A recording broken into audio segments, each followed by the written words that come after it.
fulfilled my responsibilities. If I'm successful, I will have fulfilled my responsibilities as a parent, just like my mom and dad, and as an American who believes our country's better and brighter days lie ahead. I yield back the balance of my time. President.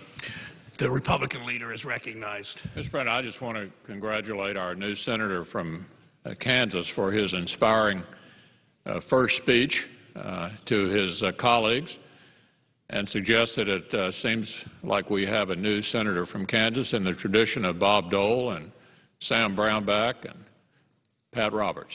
And I congratulate our new colleague on a fine, inspirational first speech.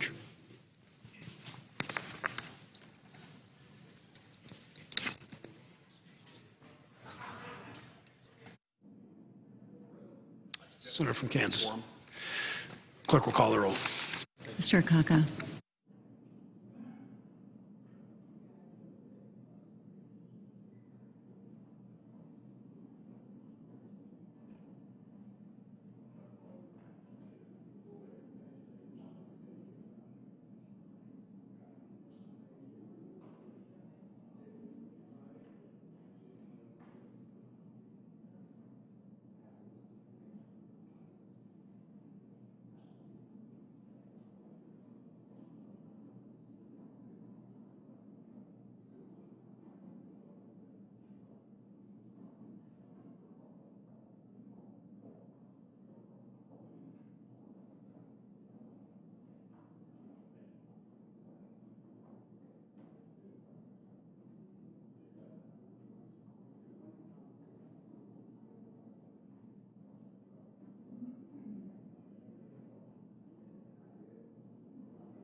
Senators hearing for the first time from freshman Kansas Republican Senator Jerry Moran, who was elected after the retirement of Senator Sam Brownback.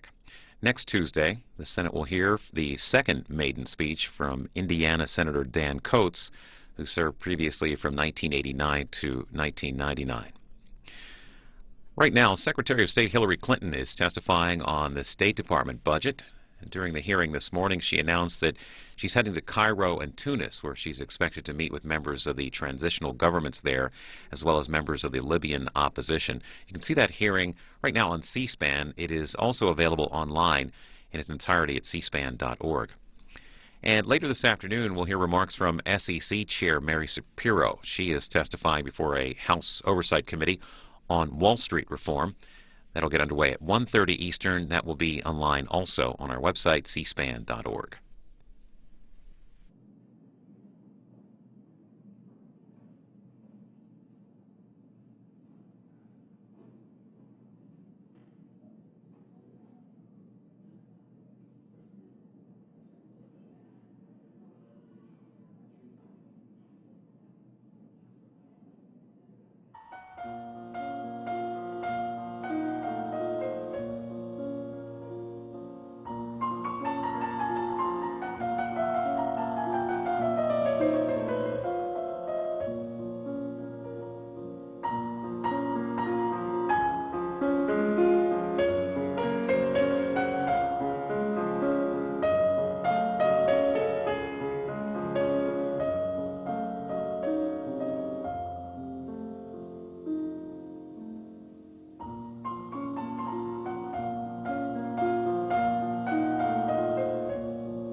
General speeches for most of the day in the Senate today. At 2:15 Eastern, senators will consider the judicial nomination of Max Cogburn to be a U.S. District Judge for the Western District of North Carolina.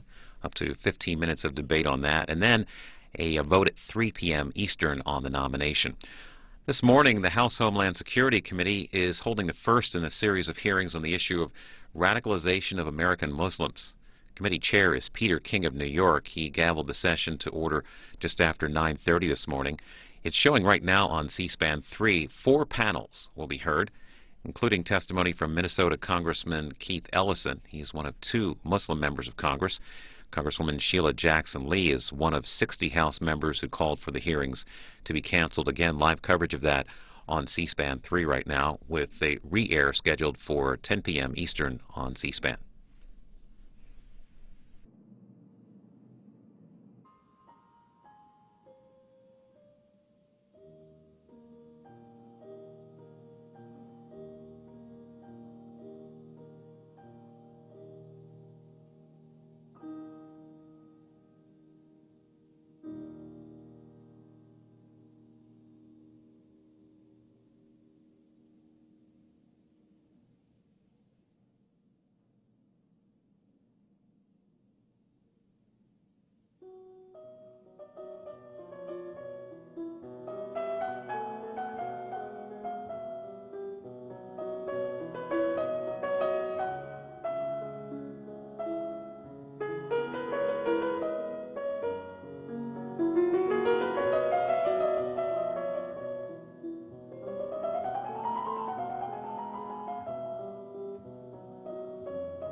Senator from Alabama is recognized.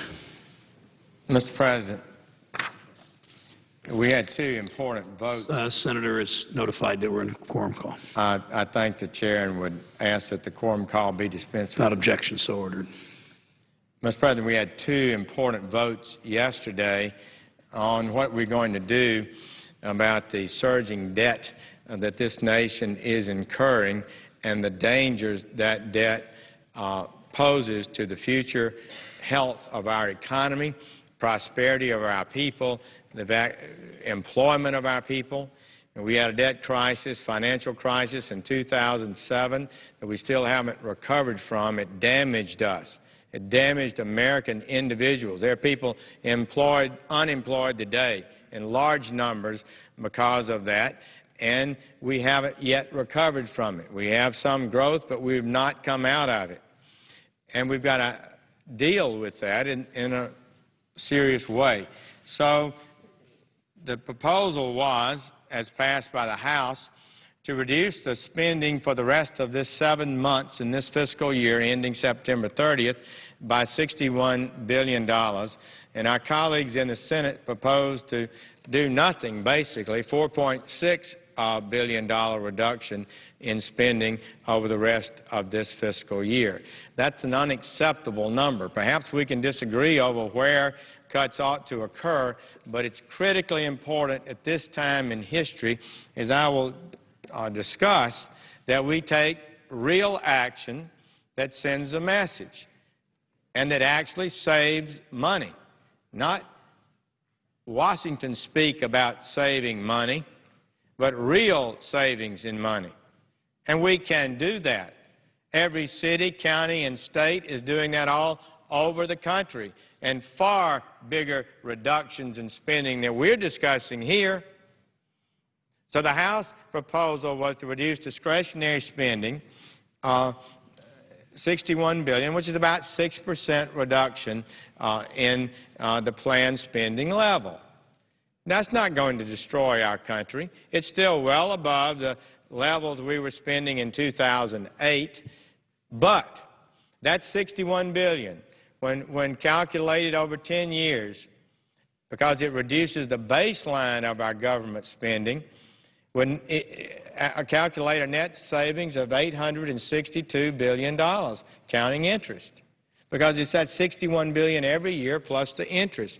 And we pay interest on the debt we're running up. This year, we started out projecting a $1.3 trillion deficit this year, the largest in the history of the Republic. But now the scores have gone up, and we're looking like over $1.6 trillion, $1,600 billion. We take in $3.8 trillion. Just get this. We spend $3.8 trillion, but we are bringing in only $2.2 trillion. This is why 40% of what we are spending this year is borrowed. We have an opportunity now. This CR is it. We need to reduce spending now. You say, well, we can wait. We don't want to reduce spending for some of our favorite programs. This is damaging. And we hear the old speeches that sound like they were given 20 years ago about any proposal to cut any spending level is seen as some total disaster, suggesting the Republic will cease to exist. And, of course, Americans know that's not so. They're not buying that. What world are we in? The President submits a budget that basically does nothing but continue the increase in spending. We just had the State Department in the Budget Committee. I'm ranking Republican on the budget. They're asking for a 10.5% increase in State Department spending. The Department of Education was in last week. They want 11%. The Department of Interior was in. The President proposed a 9.5% increase in their spending. Increases, 2012. That's their proposal. What world are they in? What about transportation? You know what they proposed to increase transportation by? $62 billion. Excuse me, 62%.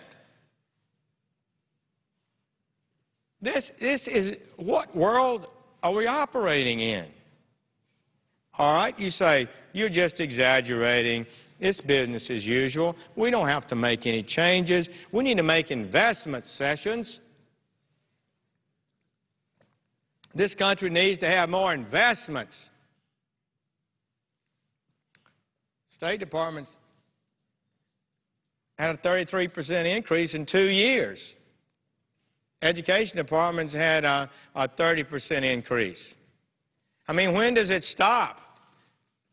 If you reduce some of the increase that's been obtained, is that some real cut, or is it just moving back to a more sane level? That's what it is. But when you don't have money, you have to make tough decisions. So again, the question is, are you just raising this politically? You're just trying to make a political point? Or is it really something here that's happening in America that's dangerous and requires us to take this step? Whether we want to take this step or not, are we required to? Is it real? Do we have a crisis that's dangerous for us? This is what Mr. Erskine Bowles and Mr. Alan Simpson, Senator Simpson, Mr. Bowles was President Clinton's chief of staff. He was appointed by President Obama to co-chair the debt commission that did their report.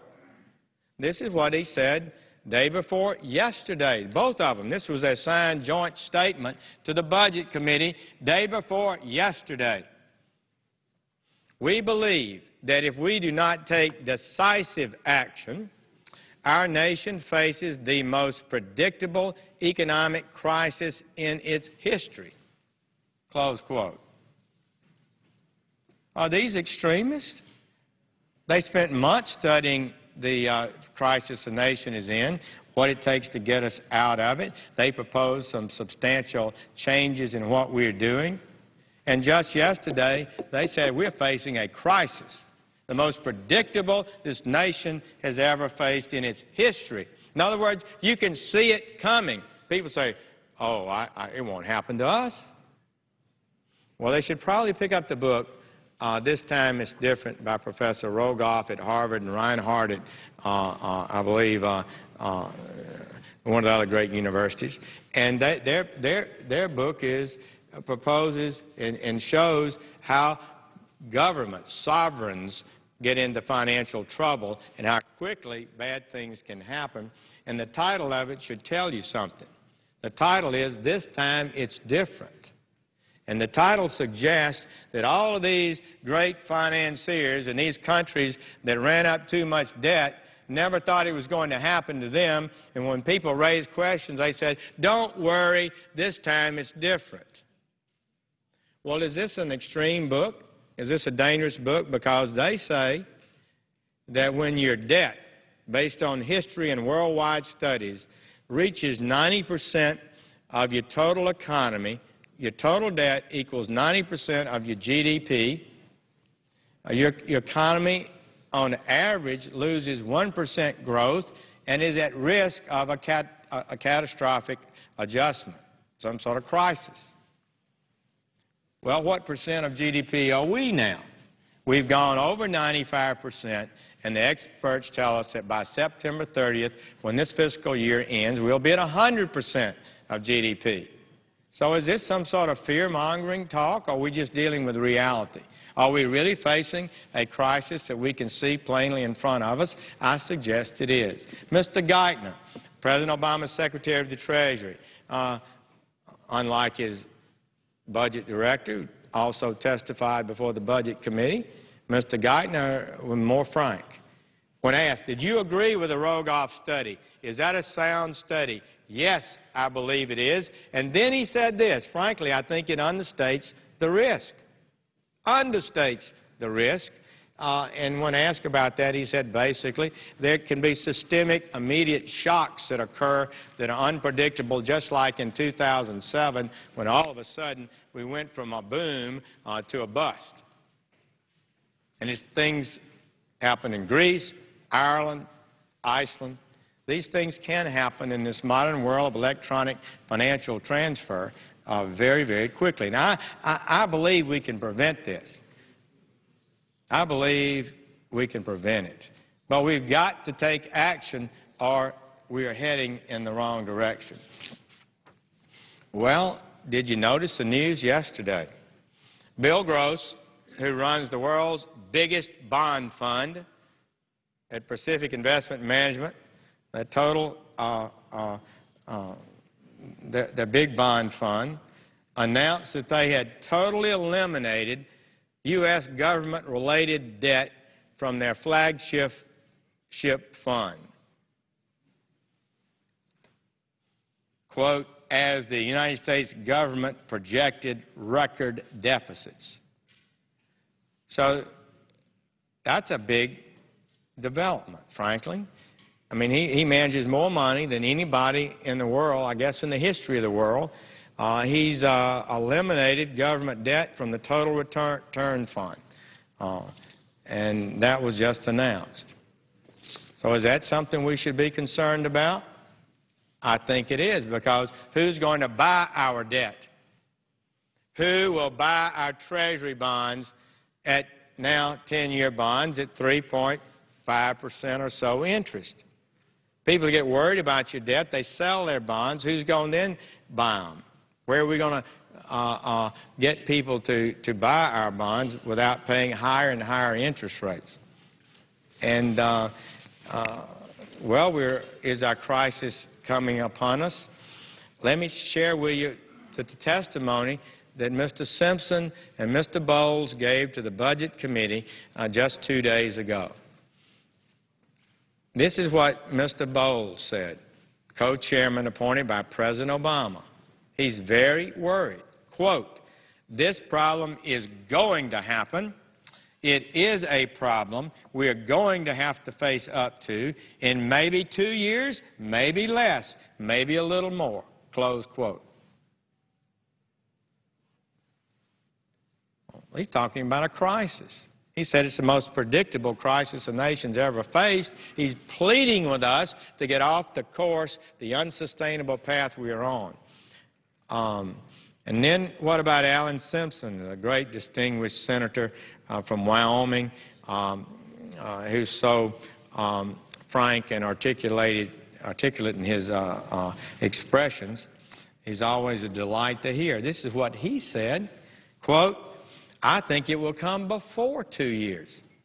I'm just saying at some point, I think within a year, at the end of the year, if they, the people who hold our debt, just thought you're playing with fluff, 5, 6, 7%, they're going to say, I want some money for my paper. And if there's anything money guys love, it's money.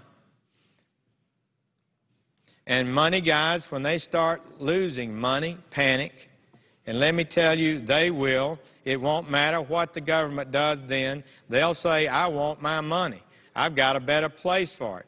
Just saying for me, it won't be a year.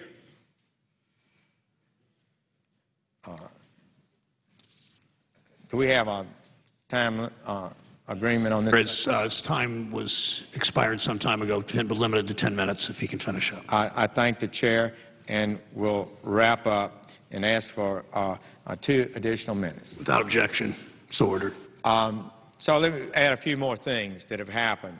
In an analysis, this is the Washington Post, late January, quote, in an analysis of the U.S. debt last week, S&P, that's the Standard & Poor's analysis, said the unthinkable could occur unless U.S. officials take action. They go on to say, quote, the U.S. officials must act quickly to control government deficits or face slower growth and even more difficult choices in the future, the International Monetary Fund said Thursday in a report criticizing the tepid U.S. response to the rising debt. Admiral Mullen, Chairman of the Joint Chiefs of Staff, I believe that our debt is the greatest threat to our national security, close quote. Secretary Hillary Clinton, Secretary of State in the Obama administration, quote, Secretary of State Hillary Clinton waded into the nation's fiscal debate Wednesday, calling the expected $1.3 trillion U.S. deficit a message of weakness internationally. Quote, Clinton says the deficit is a national security threat. It was 1.3 when she said that in September. The projected deficit now is 1.6 plus. Secretary Geithner, as I indicated, said the same. So, Mr. President, we've had a debate. We had 10 Democrats defect from the Democratic bill that did nothing, saying we needed to go further. 2 Republicans defected. 1 independent defected, probably thought it was cutting too much. But the majority of people seem to be saying we need to reduce more. I suggest our leaders get together. If there's a disagreement about where the reductions ought to occur, so be it. Let's work that out. But we need to reduce spending significantly. The House number, in my view, is a minimal amount. I believe it will send a message to the Bill Grosses of the world who move billions of dollars around that this country is willing to take action, even tough action, to get off the unsustainable path we're on. I thank the chair and would yield the floor. Mr. President. The senator from Vermont is recognized.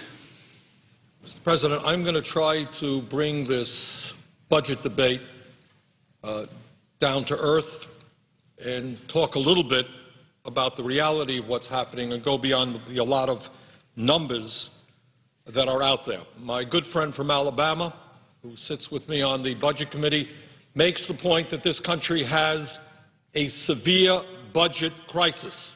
And he is right. He is right. The question is, how did we get to where we are today, and how do we go forward in a way that is fair and responsible to address this crisis? And in that regard, the senator from Alabama and I have some very strong disagreements. How did we get to where we are today, when not so many years ago, the day that George W. Bush became president, we had a significant surplus. We had a surplus when Clinton left office. Now we have a major deficit crisis. Well, there are a number of reasons. Number one, against my vote, we are fighting a war in Iraq, which by the time we take care of our last veteran is going to cost us some $3 trillion. War in Iraq. I didn't hear any of my Republican friends saying we can't go to war unless we figure out a way to pay for that. Number two, my Republican friends for years have been pushing huge tax breaks for the very, very wealthiest people in this country. I didn't hear them ask how that was going to be paid for. Number three, under President Bush, with strong Republican support against my vote, Congress passed a $400 billion plus Medicare Part D prescription drug program written by the insurance companies and the drug companies. Drove up the deficit. Number four, against my vote, Congress voted for a massive bailout of Wall Street. Didn't hear too many people talking about how could we pay for that. $700 billion to bail out Wall Street. Didn't hear them arguing that it was too much money would drive up the deficit. Now, the Republicans yesterday, Mr. President, brought forth and voted on H.R. 1, and almost all of them voted for it, and those that didn't actually wanted to go further. Now, the main point that I want to make this morning is, A, we do have to address the deficit crisis, but B, we have to address it in a way that is fair and is responsible and not solely on the backs of working families, the middle class, the elderly, the sick, and the poor. That is immoral, that is wrong, and that is bad economics. To my mind, it is absolutely absurd that when my Republican friends talk about deficit reduction, they forget to talk about the reality that the wealthiest people in this country today have never had it so good, that the effective, the real tax rate for the richest people in this country is the lowest on record, and that the wealthiest people in this country, the top 2%, have received many, many hundreds of billions of dollars in tax breaks. So I ask my Republican friends, why do you want to balance the budget on the backs of low-income children, low-income senior citizens, those that are sick, those that are vulnerable, without asking the wealthiest people in this country who have never had it so good to put one penny into deficit reduction? I think that is wrong, and the American people think that is wrong.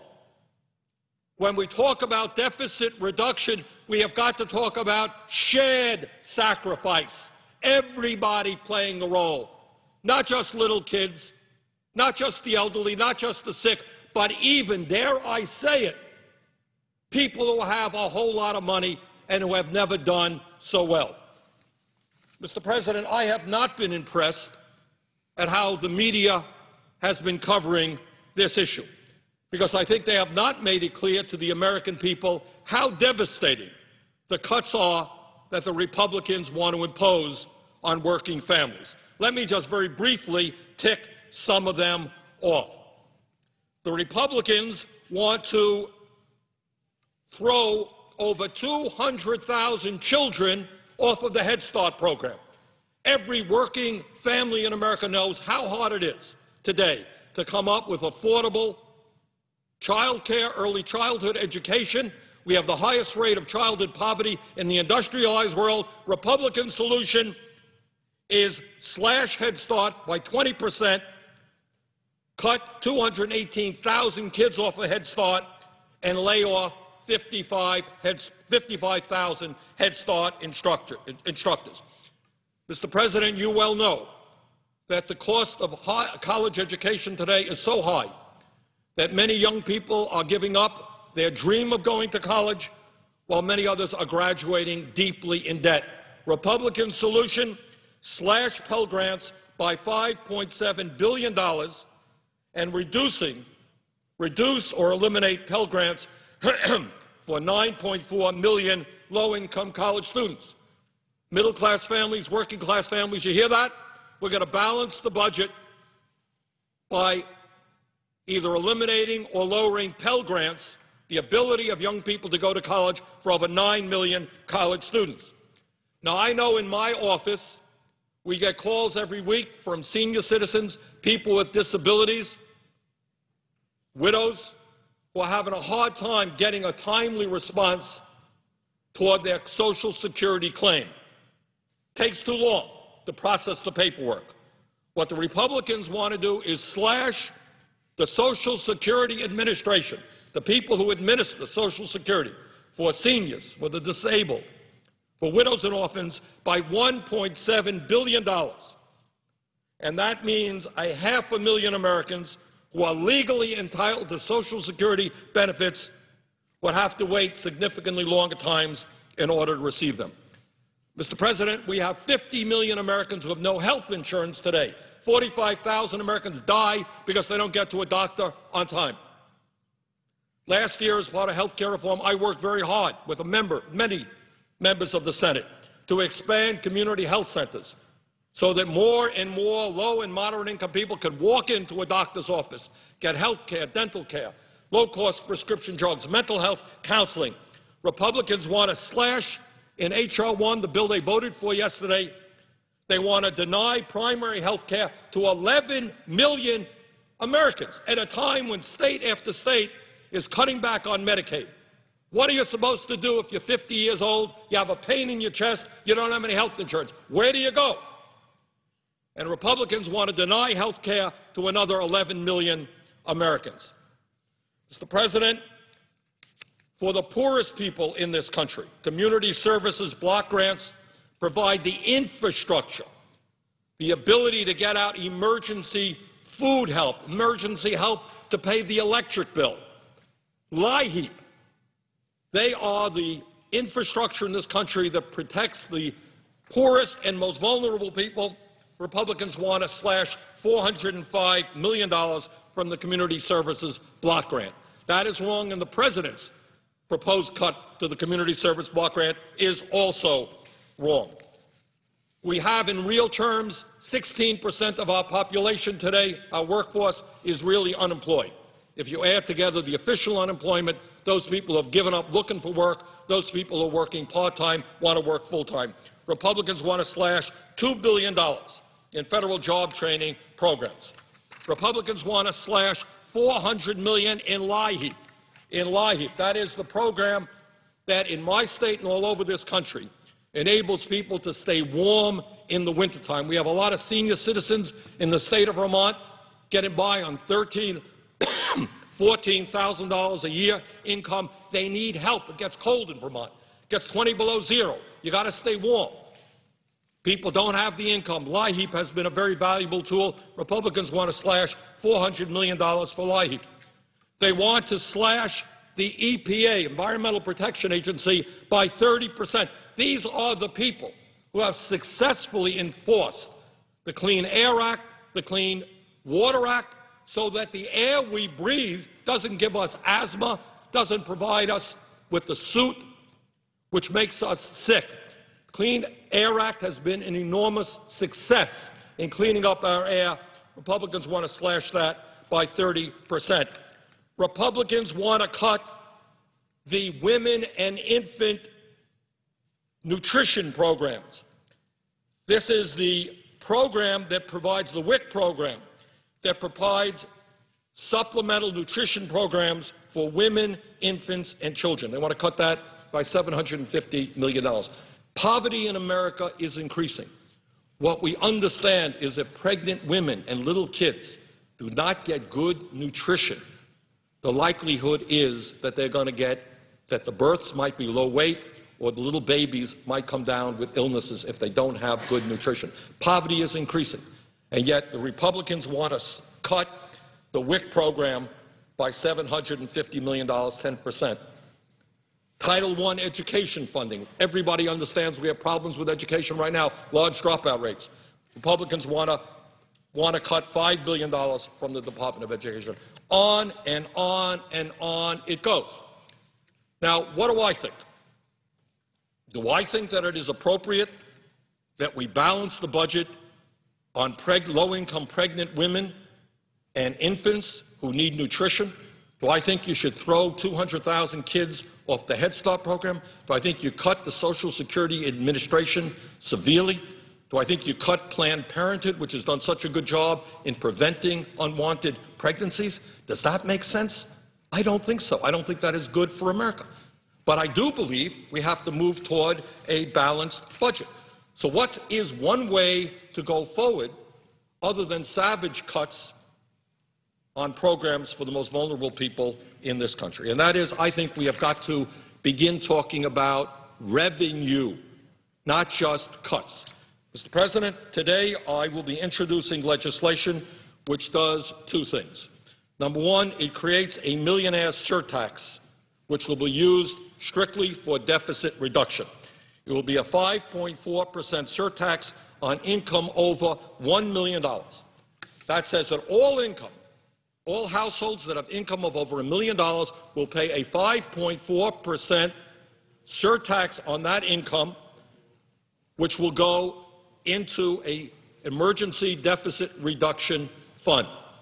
Just doing that, asking millionaires to pay a little bit more in taxes after all of the huge tax breaks they have received will bring in approximately $50 billion a year. Now, Mr. President, I think that that is a good idea, but it is not just me who thinks it is a good idea. Recently, last week, there was an NBC News Wall Street Journal poll, and they asked the American people, what is the best way to go forward on deficit reduction? 81% of the American people believe it is totally acceptable or mostly acceptable to impose a surtax on millionaires to reduce the deficit. The American people get it. They understand you can't move toward deficit reduction just by cutting programs that working families, the middle class, low-income people desperately need in order to survive in the midst of this terrible recession. They understand that serious, responsible deficit reduction requires shared sacrifice. It is insane, and I use that word advisably. It is insane to be talking about deficit reduction, as my Republican friends do, on one hand, and then say, oh, yes, we have got to give hundreds and hundreds of billions of dollars in tax breaks to the top 1%, the top 2%, when those guys are doing phenomenally well, are seeing an effective tax rate lower than it has been in decades, and have received huge tax breaks already. Why does anyone think it is moral or right to move toward deficit reduction on the backs of the weak and the vulnerable? I understand. I know something about politics. I do understand that the parents of kids who are in Head Start do not make large campaign contributions. And I know that the senior citizens of this country who need some help with Social Security do not make large campaign contributions. I understand that. I understand that college students desperately trying to go through college on a Pell Grant do not make large campaign contributions. But there is a sense of morality here that we have to deal with. And I think that it makes no sense. I think it is immoral. I think it is bad economics to balance the budget on the backs of working families while we give continued tax breaks to those people who don't need it. So, Mr. President, today we will be introducing a piece of legislation which I hope will have strong support. I think it paves the way for us to go forward in serious deficit reduction in a way that is fair. Do we need to make cuts? Absolutely. Absolutely.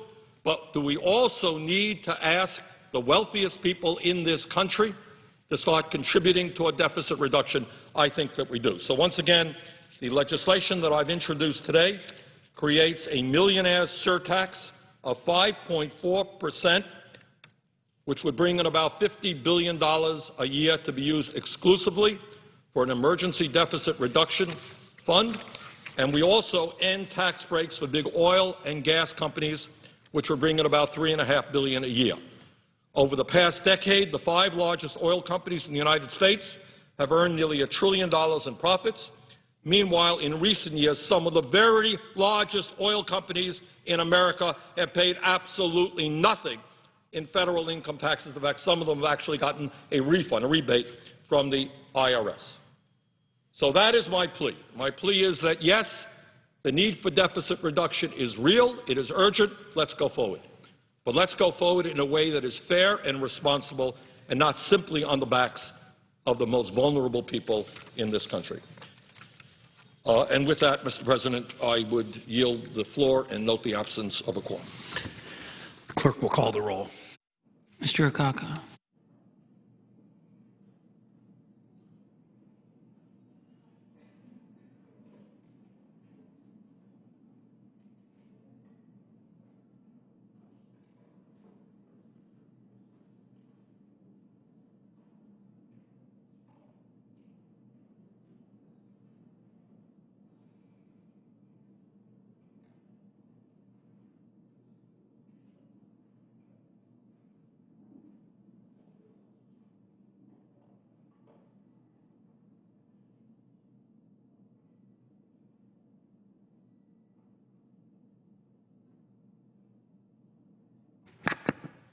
Mr. President, I have 10 unanimous consent requests. Senators notified we're in a quorum call. I would ask that the quorum call be vitiated. Without objection, so ordered. I have 10 unanimous consent requests for committees to meet during today's session of the Senate. They have the approval of the majority and minority leaders. I ask unanimous consent that these requests be agreed to and that these requests be printed in the record. Without objection. I note the absence of a quorum. Clerk will call the roll. Mr. Akaka.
Madam President. The senator from Alaska.